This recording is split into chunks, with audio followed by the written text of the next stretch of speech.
The book of Deuteronomy, chapter 4. Now, O Israel, listen to the statutes and the judgments which I teach you to observe, that you may live, and go in and possess the land which the Lord God of your fathers is giving you. You shall not add to the word which I command you, nor take from it, that you may keep the commandments of the Lord your God which I command you. Your eyes have not seen what the Lord did at Baal-peor, for the Lord your God has destroyed from among you all the men who followed Baal of Peor. But you who held fast to the Lord your God are alive today, every one of you. Surely I have taught you statutes and judgments, just as the Lord my God commanded me, that you should act according to them in the land which you go to possess. Therefore be careful to observe them. For this is your wisdom and your understanding in the sight of the peoples who will hear all these statutes and say, Surely this great nation is a wise and understanding people. For what great nation is there that has God so near to it, as the Lord our God is to us, for whatever reason we may call upon him? And what great nation is there that has such statutes and righteous judgments as are in all this law which I set before you this day? O take heed to yourself, and diligently keep yourself, lest you forget the things your eyes have seen, and lest they depart from your heart all the days of your life, and teach them to your children and your grandchildren, especially concerning the day you stood before the Lord your God in Horeb, when the Lord said to me, Gather the people to me, and I will let them hear my words, that they may learn to fear me all the days they live on the earth, and that they may teach their children. Then you came near and stood at the foot of the mountain, and the mountain burned with fire to the midst of heaven, with darkness, cloud, and thick darkness. And the Lord spoke to you out of the midst of the fire. You heard the sound of the words, but saw no form. You only heard a voice. So he declared to you his covenant, which he commanded you to perform, the 10 Commandments, and he wrote them on 2 tablets of stone. And the Lord commanded me at that time to teach you statutes and judgments, that you might observe them in the land which you cross over to possess. Take careful heed to yourselves, for you saw no form when the Lord spoke to you at Horeb out of the midst of the fire, lest you act corruptly and make for yourselves a carved image in any form of any figure, the likeness of male or female, the likeness of any animal that is on the earth, or the likeness of any winged bird that flies in the air, the likeness of anything that creeps on the ground, or the likeness of any fish that is in the water beneath the earth. And take heed lest you lift your eyes to heaven, and when you see the sun, the moon, and the stars, all the host of heaven, you feel driven to worship them and serve them, which the Lord your God has given to all the peoples under the whole heaven as a heritage. But the Lord has taken you and brought you out of the iron furnace, out of Egypt, to be his people, an inheritance, as you are this day.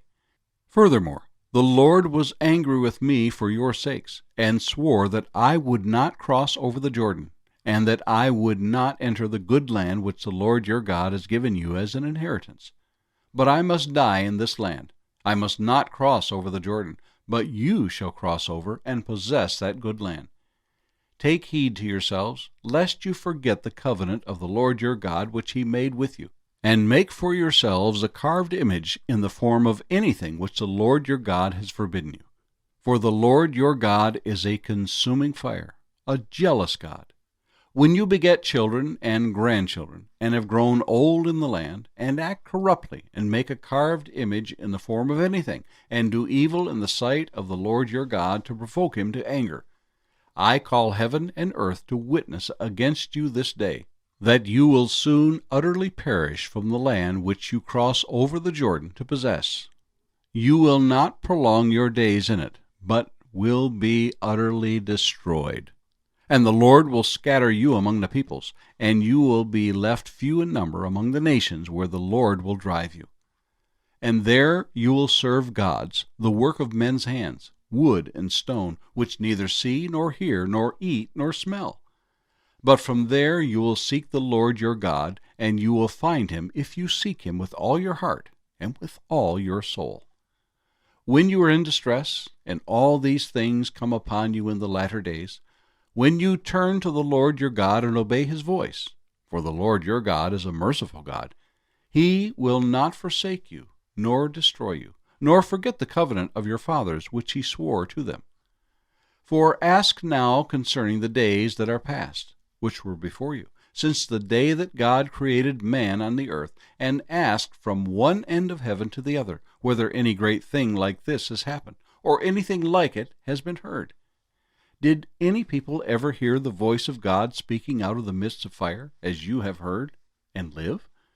Or did God ever try to go and take for himself a nation from the midst of another nation, by trials, by signs, by wonders, by war, by a mighty hand and an outstretched arm, and by great terrors, according to all that the Lord your God did for you in Egypt before your eyes? To you it was shown that you might know that the Lord himself is God. There is none other besides him. Out of heaven he let you hear his voice, that he might instruct you. On earth he showed you his great fire, and you heard his words out of the midst of the fire.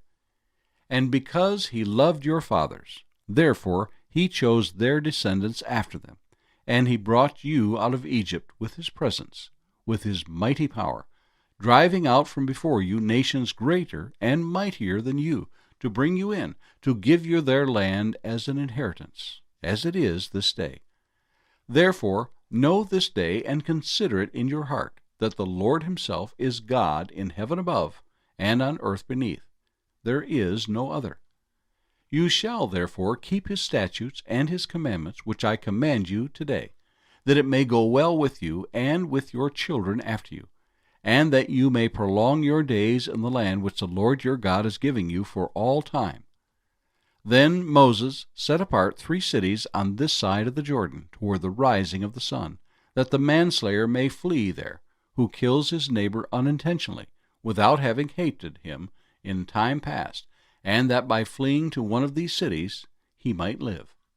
Bezer in the wilderness on the plateau for the Reubenites, Ramoth in Gilead for the Gadites, and Golan in Bashan for the Manassites. Now this is the law which Moses set before the children of Israel. These are the testimonies, the statutes, and the judgments which Moses spoke to the children of Israel after they came out of Egypt, on this side of the Jordan, in the valley opposite Beth Peor, in the land of Sihon, king of the Amorites, who dwelt in Heshbon, whom Moses and the children of Israel defeated after they came out of Egypt. And they took possession of his land, and the land of Og, king of Bashan, 2 kings of the Amorites, who were on this side of the Jordan toward the rising of the sun, from Eror, which is on the bank of the river Arnon, even to Mount Sion, that is, Hermon, and all the plain on the east side of the Jordan as far as the sea of the Arabah, below the slopes of Pisgah. The Book of Deuteronomy, chapter 5. And Moses called all Israel and said to them, Hear, O Israel, the statutes and judgments which I speak in your hearing today, that you may learn them and be careful to observe them. The Lord our God made a covenant with us in Horeb. The Lord did not make this covenant with our fathers, but with us, those who are here today, all of us who are alive. The Lord talked with you face to face on the mountain from the midst of the fire. I stood between the Lord and you at that time, to declare to you the word of the Lord. For you were afraid because of the fire, and you did not go up the mountain. He said, I am the Lord your God, who brought you out of the land of Egypt, out of the house of bondage. You shall have no other gods before me. You shall not make for yourself a carved image, any likeness of anything that is in heaven above, or that is in the earth beneath, or that is in the water under the earth. You shall not bow down to them, nor serve them. For I, the Lord your God, am a jealous God, visiting the iniquity of the fathers upon the children to the 3rd and 4th generations of those who hate me, but showing mercy to thousands, to those who love me and keep my commandments. You shall not take the name of the Lord your God in vain, For the Lord will not hold him guiltless who takes his name in vain. Observe the Sabbath day, to keep it holy, as the Lord your God commanded you. 6 days you shall labor, and do all your work. But the seventh day is the Sabbath of the Lord your God. In it you shall do no work, you nor your son, nor your daughter, nor your male servant, nor your female servant, nor your ox, nor your donkey, nor any of your cattle, nor your stranger who is within your gates, that your male servants and your female servants may rest as well as you. And remember that you were a slave in the land of Egypt, and the Lord your God brought you out from there by a mighty hand and by an outstretched arm. Therefore the Lord your God commanded you to keep the Sabbath day. Honor your father and your mother, as the Lord your God has commanded you, that your days may be long, and that it may be well with you in the land which the Lord your God is giving you. You shall not murder. You shall not commit adultery. You shall not steal. You shall not bear false witness against your neighbor. You shall not covet your neighbor's wife, and you shall not desire your neighbor's house, his field, his male servant, his female servant, his ox, his donkey, or anything that is your neighbor's. These words the Lord spoke to all your assembly, in the mountain from the midst of the fire, the cloud and the thick darkness, with a loud voice, and he added no more. And he wrote them on 2 tablets of stone, and gave them to me. So it was, when you heard the voice from the midst of the darkness, while the mountain was burning with fire, that you came near to me, all the heads of your tribes and your elders, and you said, Surely the Lord our God has shown us his glory and his greatness, and we have heard his voice from the midst of the fire. We have seen this day that God speaks with man, yet he still lives. Now therefore, why should we die? For this great fire will consume us. If we hear the voice of the Lord our God any more, then we shall die. For who is there of all flesh who has heard the voice of the living God speaking from the midst of the fire, as we have, and lived? You go near and hear all that the Lord our God may say, and tell us all that the Lord our God says to you, and we will hear and do it. Then the Lord heard the voice of your words when you spoke to me, and the Lord said to me, I have heard the voice of the words of this people, which they have spoken to you. They are right in all that they have spoken. Oh, that they had such a heart in them, that they would fear me and always keep all my commandments, that it might be well with them and with their children forever. Go and say to them, Return to your tents, but as for you, stand here by me, and I will speak to you all the commandments, the statutes, and the judgments which you shall teach them, that they may observe them in the land which I am giving them to possess. Therefore you shall be careful to do as the Lord your God has commanded you. You shall not turn aside to the right hand or to the left. You shall walk in all the ways which the Lord your God has commanded you, that you may live, and that it may be well with you, and that you may prolong your days in the land which you shall possess.